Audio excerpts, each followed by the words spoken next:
All right, so we are going to go through the first part of this lesson. It says special right triangles in trigonometry.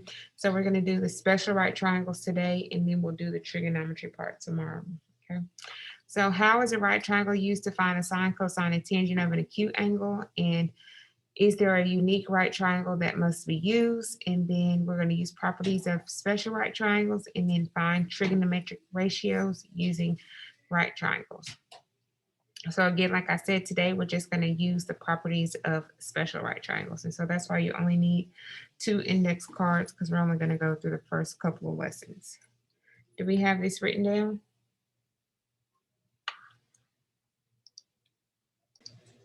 All right, so your first card for today is a 45, 45, 90 triangle theorem. It says in a 45, 45, 90 triangle, the legs are congruent and the length of the hypotenuse is L. H is the square root of 2 times the length of the leg. So go ahead and write this down, and then after you write it down, we'll talk a little bit more specifically about it. Okay, so a 45, 45, 90 triangle comes from when you have a square. Let's see. When you have a square, like right here, and you cut that square in half at the diagonal. So then you end up with the 45, 45, 90, because of course you have the 90 degrees from the right angle, and drawing a diagonal will cut the other right angle into 2 congruent angles. So then you end up with 2 45, 45, 90 triangles. Across from the 90-degree angle is going to be your longest side of the triangle, your hypotenuse, and it's going to be L times the square root of 2. Your 2 base angles are both 45, so we know from equilateral triangles that opposite those angles has to be the same length.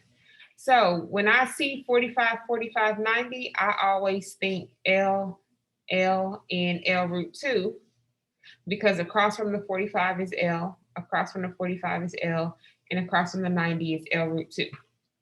And L is just a variable. It means absolutely nothing.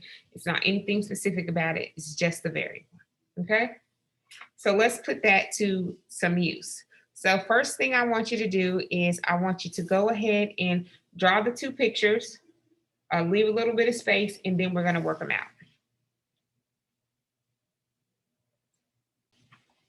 Okay, so as we go through this lesson, we are specifically talking about the relationships in right triangles that have to do with both the angles and the sides. So previously we had just looked at the sides, and we looked at Pythagorean theorem, and so we knew a squared plus b squared equals c squared, and that was it, right?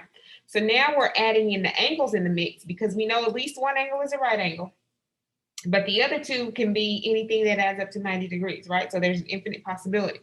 And so we want to see how all those are related. And so that's why we're first looking at these special right triangles and then moving on to our trigonometric functions. All right, so remember, these are 45, 45, 90 triangles. What I always like to do when I'm looking at my special right triangles is I like to label my sides with the side lengths for 45, 45, 90. So remember, across from 45, the side across from there is going to be L. This would also be 45, so the side across from there would be L.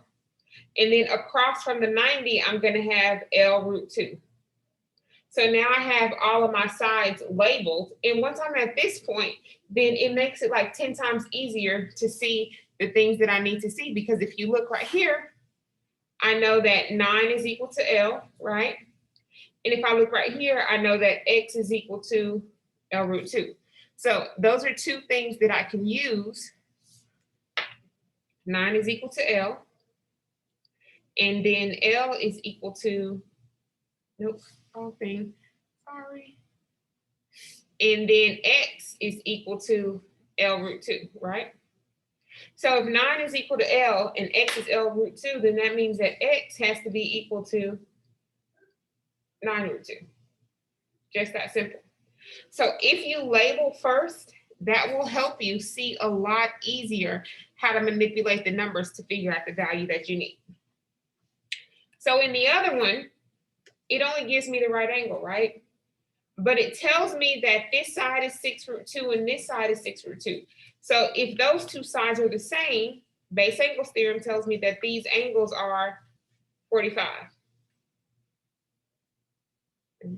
Okay, 45, right? And this one also has to be 45. And across from 45s, I have L. And across from the 90, I have L root 2.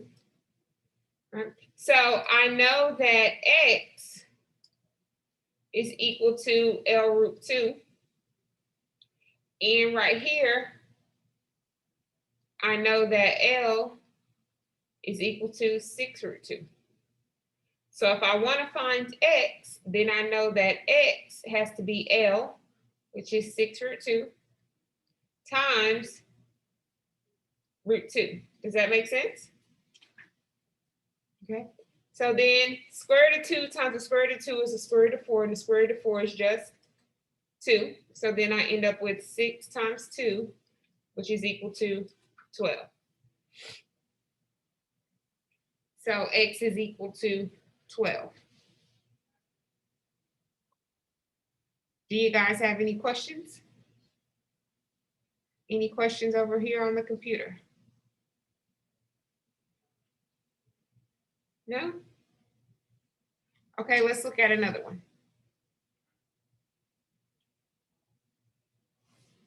Go ahead and draw this triangle.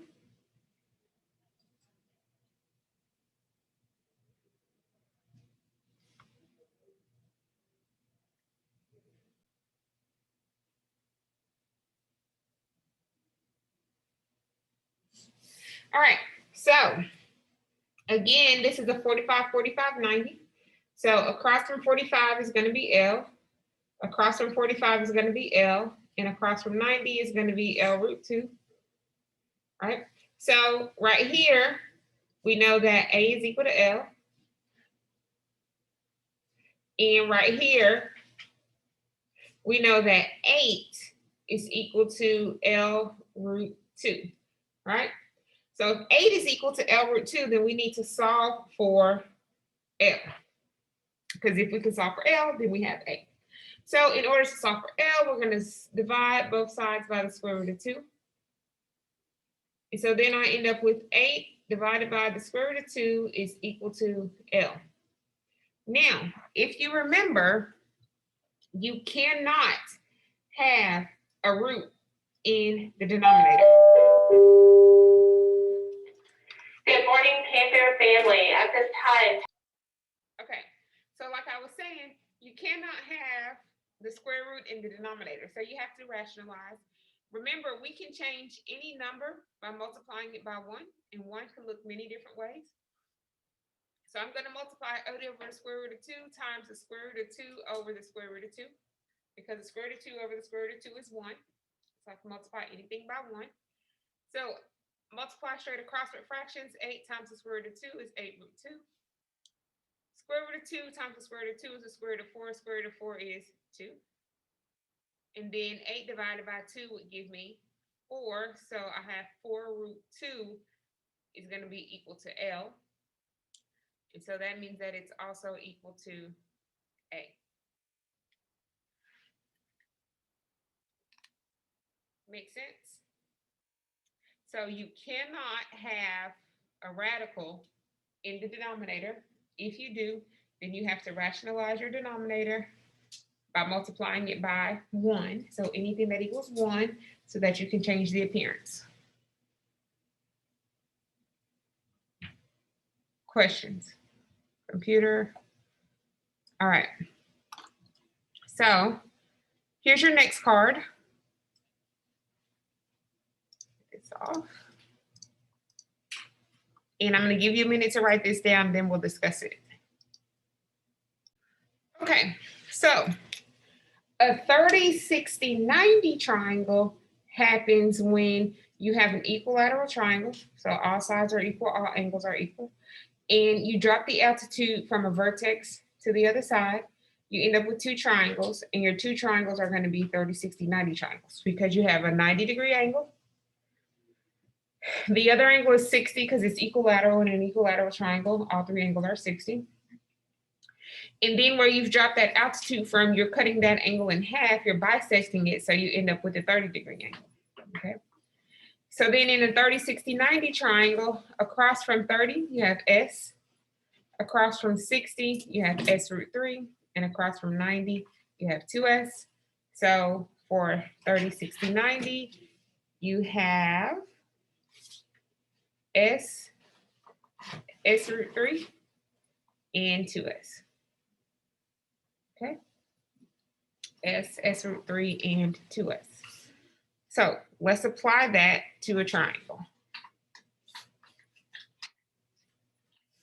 So go ahead and write this triangle down, and then we will talk about how to find X and how to find Y. Okay, so remember in a 30, 60, 90 triangle, across from 30 is S. Across from the 60, because this will be 60 down here, is S root 3. And across from the 90 is 2S, right? So with that information, we can see here that S is equal to 4 root 3 over 3. And we need to find X and Y, so let's start with X. So X is S root 3, all right? So that means X is going to be 4 root 3 over 3, because that's S, times the square root of 3.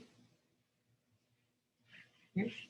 So I'm going to keep the 4. Square root of 3 times the square root of 3 is 3. Then that's going to be divided by 3.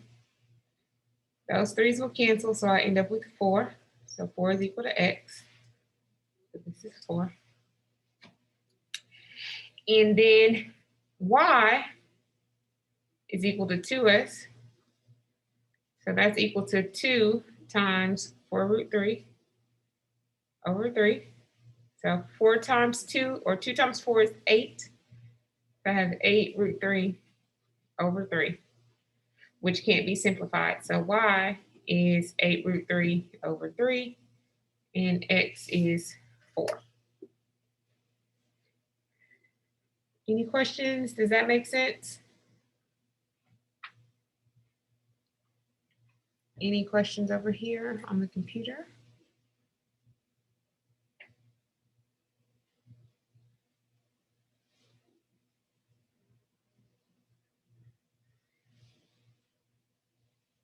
Take a moment to let it sink in.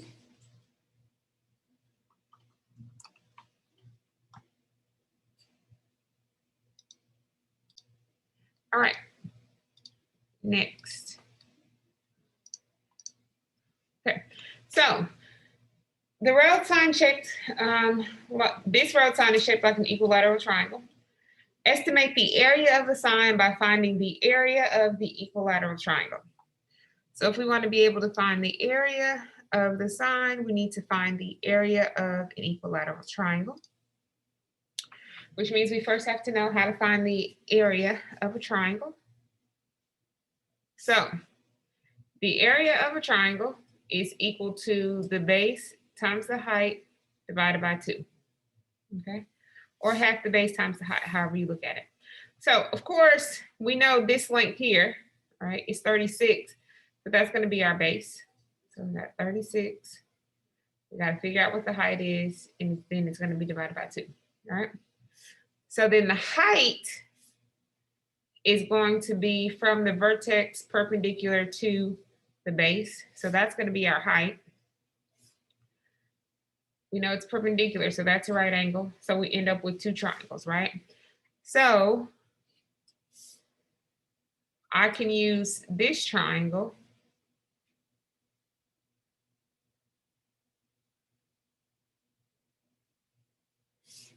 to help me find the height, right? Because this is the height, because it's the same as this. I'm using this triangle on this side over here, right? So this is the height. If this whole thing is 36, then that means this portion over here is just going to be 18, because we only got half of it. This is an equilateral triangle, so that means that this angle is 60 because it's referring to this angle right here, which is 60 because all of them are 60.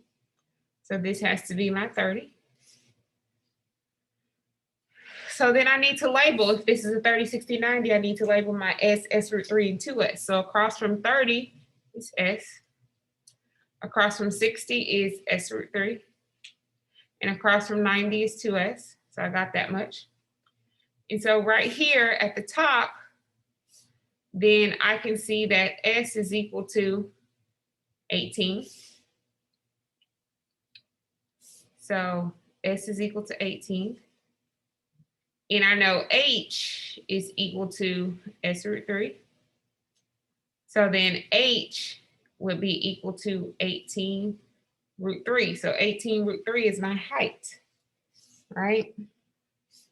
So that means I can take that 18 root 3 and put it right here for my height.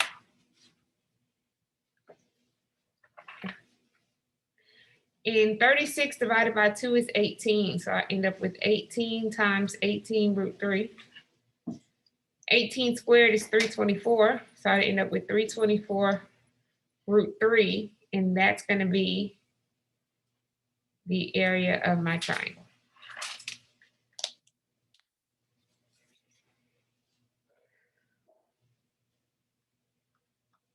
Any questions? So we're going to stop right here because those are our two special right triangles. And then tomorrow we will start on trig functions. Okay. So you do have an assignment that goes with this.